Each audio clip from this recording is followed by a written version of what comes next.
जय हिंद दोस्तों, आप लोगों का स्वागत है इस शिक्षाविद सौरभ यूट्यूब चैनल पे। और आज हम इस वाले सेगमेंट में पर्यावरण के संदर्भ में बात करेंगे। और पर्यावरण का नाम सुन के आप लोग खुशी से झूम उठेंगे। कारण क्या है कि यूवी टेट, चाहे वो प्राइमरी लेवल हो, चाहे जूनियर हो, या फिर सी टेट हो, चाहे पीईटी का एग्ज़ाम, कोई भी एग्ज़ाम हो, पर्यावरण से और स्पेशली टेट वाले और सी टेट वाले बहुत ज़्यादा खुश हो गए कि वो पर्यावरण शुरू हुआ था। हाँ, आज से हम पर्यावरण पे काम करेंगे। वैसे जो सब्जेक्ट आपके चल रहे हैं, चाहे हिस्ट्री चल रही है, चाहे पॉलिटी चल रही है, वो चलती रहेगी। हो सकता है एक दो सब्जेक्ट और ऐड हो जाएंगे। तो आज से हम पर्यावरण की बात करेंगे। पर्यावरण की रोज़ एक वीडियो आप लोगों को मिल जाएगी, ठीक है। और बढ़िया वीडियो मिलेगी और बहुत समझदारी से। बस करना क्या है कि आप लोगों को नोट्स बनाते रहना है। जितना अच्छा नोट बनाएंगे उतनी बेहतरीन तैयारी होगी, क्योंकि एग्ज़ाम के समय में ये नहीं समझ आता कि कैसे क्या किया जाए। तो नोट्स रहेगा तो आराम से बस ये समझ कि यही पढ़ना है, ठीक है। तो चलिए हम देरी नहीं करेंगे और शुरू करेंगे आज का सेगमेंट, ठीक है। पर्यावरण के संदर्भ में पहले आज ये पर्यावरण की पहली क्लास है। और इसके बाद डेली आपको रूटीन पे पर्यावरण की क्लासेस मिलती जाएंगी। पर्यावरण की क्लास आपको शाम 4 बजे मिलेगी, ठीक है। डेली 4 बजे मिल जाया करेगी, ठीक है। तो ये समझेंगे पर्यावरण क्या होता है।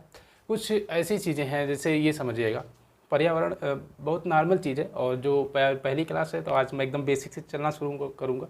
और ये सारी चीज़ें आप लोगों को पता भी हैं, लेकिन फिर भी है तो उसको पढ़ के चलना है, ठीक है। देखिएगा, शुरू करेंगे पर्यावरण।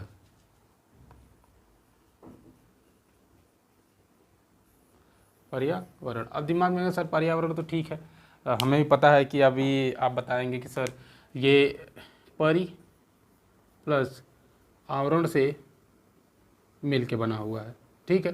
परि प्लस आवरण से मिल के बनने के कारण इसे कहते हैं पर्यावरण। परि का मतलब होता है चारों तरफ, और आवरण का मतलब ढका हुआ। अब बात आती है कि सर चारों तरफ किससे ढका हुआ, तो मैं एक चीज़ बताऊंगा कि कुछ अजैविक होते हैं, कुछ अजैविक पदार्थ या तत्व या वस्तुएं होती हैं, कुछ जैविक होती हैं। अब कहेंगे सर ये तो अजैविक और जैविक कहाँ से आ गया, तो अब इस बात को समझेंगे थोड़ा सा कि अजैविक का मतलब होता है जिसमें जान नहीं पाई जाती है, जिसमें जान नहीं पाई जाती, अर्थात ये निर्जीव रहेंगे, ठीक है। और जैविक का मतलब जिसमें जान पाई जाती है, जो सजीव होते हैं, वो क्या होते हैं, सजीव होते हैं। अब समझेंगे किसके चारों तरफ और किसके आवरण से ढका हुआ, जिसको हम पर्यावरण कहेंगे। अब समझिए, कोई भी वस्तु ए है, कोई भी वस्तु ये है, ए के चारों तरफ या तो निर्जीव होगा या तो सजीव होगा, समझेंगे, या तो निर्जीव होगा या तो सजीव होगा। अब ए के चारों तरफ जो सजीव और निर्जीव या जैविक या अजैविक घटकों से चारों तरफ से जो घिरा होता है, उसे हम कहते हैं ए का पर्यावरण, समझेंगे। जैसे एक चीज़ समझेंगे, कोई व्यक्ति है, कोई व्यक्ति जिसका नाम ए है, उसके चारों तरफ मान लीजिए कोई गैस है, ऑक्सीजन है, नाइट्रोजन है, गैस है, और गैस के अलावा बहुत सारी कुर्सी हो जाएंगी, मेज हो जाएगा, मतलब ये निर्जीव होते हैं जितना आप सोच सकते हैं, मोटर गाड़ी, साइकिल, ये सब। अब सजीव वस्तुओं में चलेंगे तो पेड़ पौधे, वनस्पति, पादप, जीव जंतु, ये भी उसके आसपास तो रहते होंगे ना। अब ए का पर्यावरण ये हुआ कि ए के चारों तरफ ये वस्तुएं निवास करती है। तो ए का पर्यावरण क्या हो गया कि जैविक और अजैविक घटक जो किसी वस्तु के चारों तरफ पाए जाते हैं, वही क्या कहलाते हैं, पर्यावरण कहलाते हैं। तो मेरे हिसाब से आपको पर्यावरण की परिभाषा लिखने की जरूरत नहीं है। देखिएगा, पर्यावरण की परिभाषा आपको लिखने की जरूरत नहीं है, समझने की जरूरत है, क्योंकि एग्जाम में परिभाषा नहीं पूछी जाएगी। हाँ, कॉन्सेप्ट जरूर पूछा जाएगा कि कैसा होता है या फिर जो भी, ठीक है। तो आपको ये समझ में आया होगा, पर्यावरण की परिभाषा अगर आप लिखना चाहते हो लिखेंगे कि जैविक और अजैविक घटकों से मिलकर बने हुए वातावरण को पर्यावरण कहते हैं। बात खत्म हो जाती है। अब जो आगे हम चलेंगे, बात करेंगे कि पर्यावरण में कितने घटक होते हैं। तो समझेंगे, मैंने आपको बताया है कि पर्यावरण में जो घटक होते हैं, पर्यावरण में जो घटक होते हैं वो कौन से होते हैं, 2 होते हैं। पहला समझ लीजिए अजैविक, दूसरा समझ लीजिए जैविक, ठीक है। पर्यावरण घटक मतलब पर्यावरण को 2 हिस्सों में तोड़ के पढ़ते हैं, 2 हिस्सों में बांट के पढ़ते हैं। कौन कौन सा, एक जैविक घटक के रूप में पढ़ते हैं, अजैविक के एक जैविक के रूप में पढ़ते हैं। तो मैंने ये आपको बताया है। अजैविक का मतलब निर्जीव वस्तुओं के बारे में पढ़ेंगे जो हमारे लिए ज़रूरी है। दूसरी बात करेंगे जैविक, जो सजीव वस्तुओं के, पेड़ पौधे, वनस्पतियों के बारे में अध्ययन करेंगे। ठीक है, तो पर्यावरण में कितने घटक हो गए? 2 घटक हो गए। कौन कौन से? एक जैविक, एक अजैविक। अब बात आती है कि सर ठीक है, ये तो ठीक है, तो अब क्या करें? अब हम क्या करते हैं, पहले अजैविक को पढ़ लेते हैं। ठीक है, ये बड़ा टॉपिक है, तो इसको अलग अलग के मैं बता देता हूँ इसके अंतर्गत क्या क्या आता है अजैविक के अंतर्गत। तो उसको पहले समझ लेते हैं क्या क्या आता है, और फिर एक एक करके अध्ययन करेंगे बाद में, और जैविक के बारे में थोड़ी सी चर्चा करेंगे आज। ठीक है, तो समझेंगे। तो हम बात कर रहे हैं अजैविक की। अब समझेंगे कि अजैविक में क्या क्या सम्मिलित होता है या क्या क्या सम्मिलित है, समझेंगे। जो अजैविक है, अजैविक में सबसे पहले आएगा मृदा। अब समझेंगे, ये जो मैं क्रम लिख रहा हूँ, ये क्रम आगे पीछे है, परेशान होने की जरूरत नहीं। मृदा मतलब इस पर्यावरण में जिस भी पर्यावरण की आप बात करें, चाहे आपके घर के आसपास का, चाहे पूरे प्रदेश के पर्यावरण की बात करें या पूरे भारत के पर्यावरण की बात करेंगे, इस पर्यावरण में जो अलग अलग प्रकार की मृदा पाई जाती है, तो अलग प्रकार की मृदा है तो अलग प्रकार की फसलें होंगी, तो उन चीज़ों का अध्ययन अजैविक घटक में किया जाता है। देखिए, अब अजैविक घटक में दूसरा जो मिलेगा वो मिलेगा वायुमंडल। क्या मिलेगा? वायुमंडल। वायुमंडल में ये समझेंगे कि जहाँ हम निवास करते हैं, जहाँ हम रह रहे हैं, उसमें किस प्रकार की वायु पाई जाती है, कौन सी वायु कितनी मात्रा में पाई जाती है, यहाँ से क्वेश्चन बनेगा। हम इसको बहुत बेहतरीन तरीके से पढ़ेंगे, परेशान होने की ज़रूरत नहीं है। तो वायुमंडल कि कितने ऊपर कौन सी परत पाई जाती है, कितनी गैसेस पाई जाती है, ये सारी चीज़ें हम पढ़ेंगे। तो दूसरा हो गया वायुमंडल। अब तीसरे की बात करेंगे, मृदा हो गया, वायुमंडल हो गया, उसके साथ देखिए वायुमंडल में ही पाई जाती है आर्द्रता। क्या पाई जाती है? आर्द्रता। आर्द्रता मतलब आर्द्रता का मतलब नमी, समझ लीजिए कि जो वाष्प के कारण वायुमंडल में नमी आ जाती है उसे ही आर्द्रता कहते हैं। आर्द्रता के बाद हम जल की बात करेंगे कि जल कहाँ कहाँ पाया जाता है, कितने प्रतिशत पाया जाता है, उसमें कितना पीने योग्य है, कितना पीने योग्य नहीं है। तो देखिएगा, जल हो गया। जल के बाद जो एक और बच जाता है वो बच जाता है ऊर्जा संगठन। क्या बचता है? ऊर्जा संगठक। मतलब हमें इस पूरे पर्यावरण में ऊर्जा कहाँ से मिलती है। तो ये कुछ टॉपिक हैं जिनके बारे में हम आगे चर्चा करेंगे आपसे। लेकिन उसके पहले मैं देखिए, कुछ चीज़ें हैं मृदा के बारे में, आपको भारत वाले भूगोल में मैं बहुत बेहतरीन से पढ़ाने वाला हूँ। ठीक है, और वायुमंडल वहीं आपको मिलेगा जो विश्व भूगोल पढ़ाऊँगा। हाँ, आर्द्रता वाली बात जब जलवायु पढ़ाऊँगा तो वहाँ बता दूँगा। हाँ, जल के बारे में और ऊर्जा संगठक के बारे में मैं यहाँ पे चर्चा करूँगा। ठीक है, उसके बाद जैविक चीज़ों के बारे में पढ़ेंगे। देखिए, तो मैं शुरू कर देता हूँ यहीं से। आपको पहले ये बताता हूँ, जल के बारे में बता देता हूँ कि जल कितना, कहाँ, क्या, कितना पाया जाता है, कितना पीने योग्य है, कितना पीने योग्य नहीं है। इन चीज़ों के बारे में मैं आपको यहीं बता देता हूँ। ठीक है, तो ये भी क्लियर हो जाएगा, और फिर उसके बाद जैविक पे चलेंगे, समझिएगा।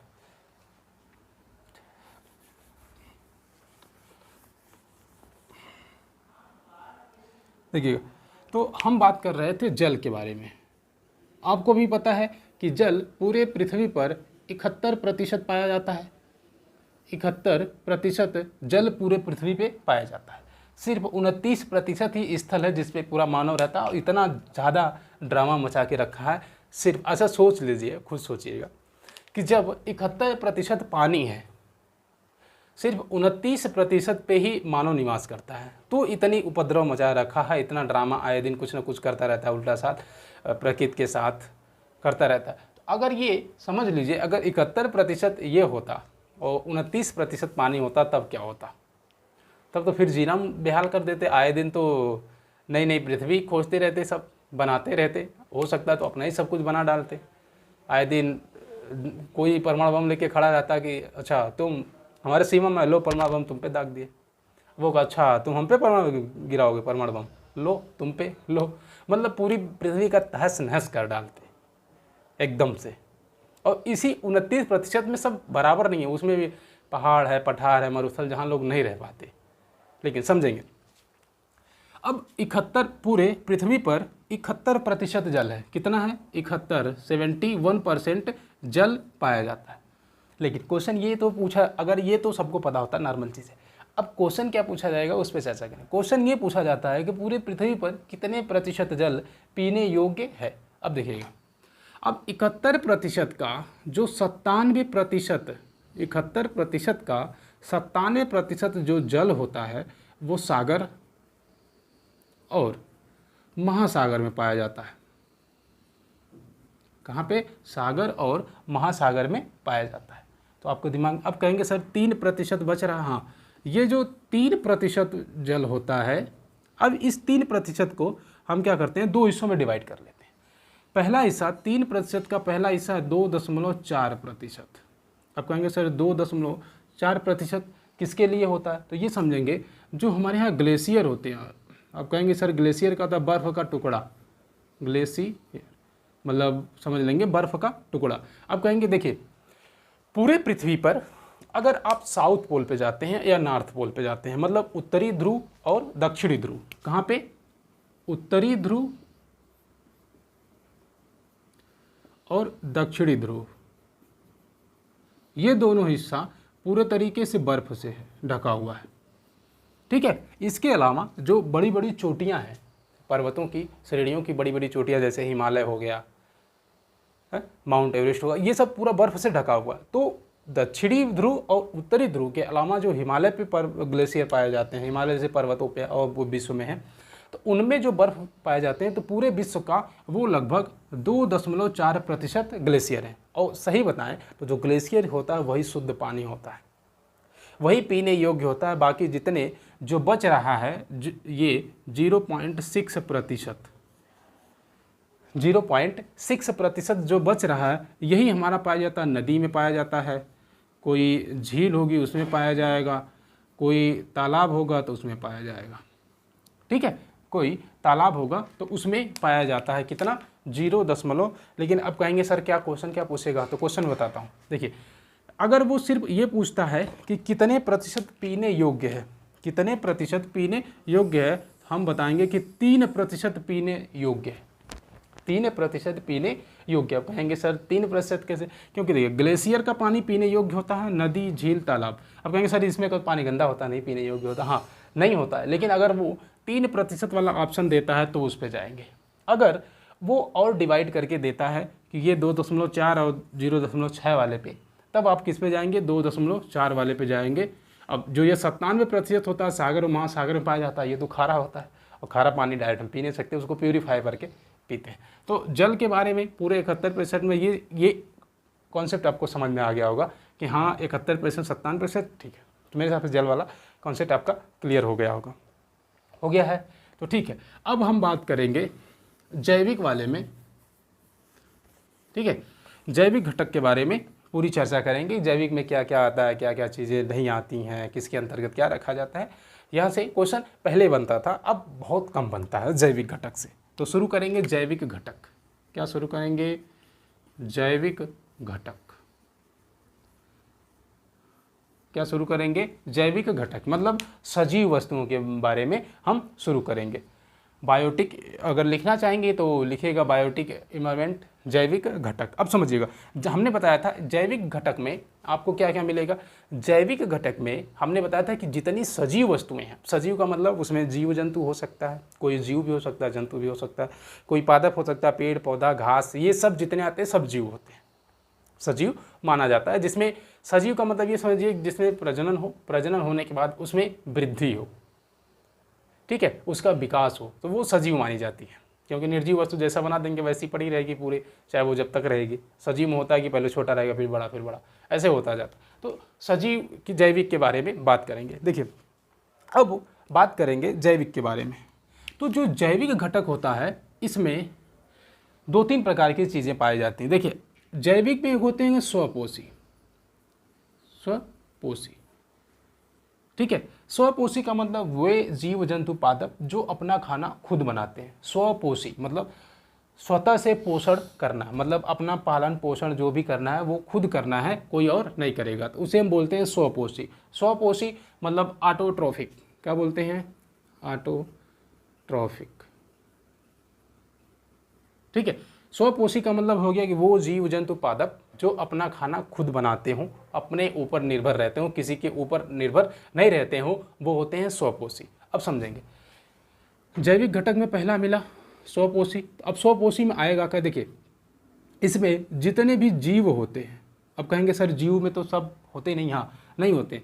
एक चीज़ अब समझिएगा, जितने पादप समझ लीजिए पहले, जितने भी पादप होते हैं सब, क्योंकि जितने भी पादप होते हैं, पेड़ पौधे होते हैं, सब अपना भोजन प्रकाश संश्लेषण से बनाते हैं। मैं आपको बताऊंगा प्रकाश संश्लेषण बहुत बेहतरीन तरीके से, वहाँ से बहुत क्वेश्चन बने गए और बहुत बेहतरीन तरीके से मैं बताऊंगा। तो देखिए, जितने भी पादप होते हैं वो अपना भोजन खुद से बनाते हैं। मतलब खुद से बनाने का मतलब ये समझेंगे कि पादप जो होते हैं प्रकाश संश्लेषण से अपना भोजन बनाते हैं, किसी के ऊपर निर्भर नहीं रहते, तो पादप हो गए। अब इसके अलावा कुछ साइनोबैक्टीरिया होते हैं। क्या होते हैं? कुछ कीड़े मकोड़े टाइप होते हैं, साइनोबैक्टीरिया, बहुत छोटे होते हैं, ये भी खाना प्रकाश संश्लेषण जैसे ही बनाते हैं, साइनोबैक्टीरिया, ठीक है। और एक नाम सुना होगा नील हरित शैवाल, सुना होगा नील हरित शैवाल। ये जो 3-4 मैं आपको बता रहा हूँ एग्जाम्पल के तौर पे, ये होते हैं स्वपोषी। स्वपोषी मतलब ये अपना खाना खुद बनाते हैं, ठीक है। तो मेरे हिसाब से स्वपोषी पादप, साइनोबैक्टीरिया, नील हरित शैवाल आपको क्लियर हो गया होगा, ठीक है। देखिए, दूसरा जैविक घटक में एक चीज़ और हमें मिलेगी जिसको हम कहते हैं परपोषी। क्या बोलते हैं? परपोषी। दूसरा वाला घटक जो होता है जैविक घटक में वो होता है परपोषी, ठीक है। अब परपोषी का मतलब हो गया हेट्रोट्रॉफिक। क्या बोलते हैं इसे? हेट्रोट्रॉफिक। अब समझेंगे, परपोषी में कई चीज़ें मिलेंगी आपको। परपोषी का मतलब अपने पोषण के लिए, अपने लालन पालन, अपने वृद्धि विकास, खाना पानी के लिए दूसरे पे निर्भर रहते हैं। जैसे बच्चे होते हैं अपने लालन पालन किस पे? मम्मी पे डिपेंडेंट होते हैं। मम्मी ही रही होंगी तो अपने मम्मी पापा पे रही होंगी, उनके मम्मी पापा रहेंगे तो उनके मम्मी पापा पे। तो हम लोग परपोषी हैं, मानव परपोषी होता है। जीव जंतु जो होते हैं, जो मतलब जो गाय भैंस वगैरह होती है, ये भी परपोषी होती है, क्योंकि ये भी अपना खाना घास फूस खा के करती हैं। लेकिन जो घास फूस होती है, जो पेड़ पौधे वनस्पतियां होती हैं, वो स्वपोषी होती हैं। तो स्वपोषी पे कौन डिपेंडेंट रहता है? परपोषी। अब समझेंगे, इस परपोषी में कई चीज़ें हैं। जैसे समझेंगे, एक परपोषी जो होता है, एक परपोषी होता है। परपोषी मतलब आपको समझ में आ गया होगा, परपोषी का मतलब हो गया कि अपने भोजन के लिए किसी और पे डिपेंड रहता। देखिए, अब एक आपने सुना होगा मृत जीवी। मृत जीवी मतलब जो जीव जंतु वनस्पतियां मर जाती हैं, मर जाती मतलब उनकी डेथ हो जाती है, उसको सड़ा गला करके अपना भोजन प्राप्त करते हैं, उसे हम कह देते हैं मृतोपजीवी। जैसे अगर समझेंगे तो आपने सुना नाम सुना होगा कवक। कवक का नाम सुना है, बैक्टीरिया का नाम सुना है,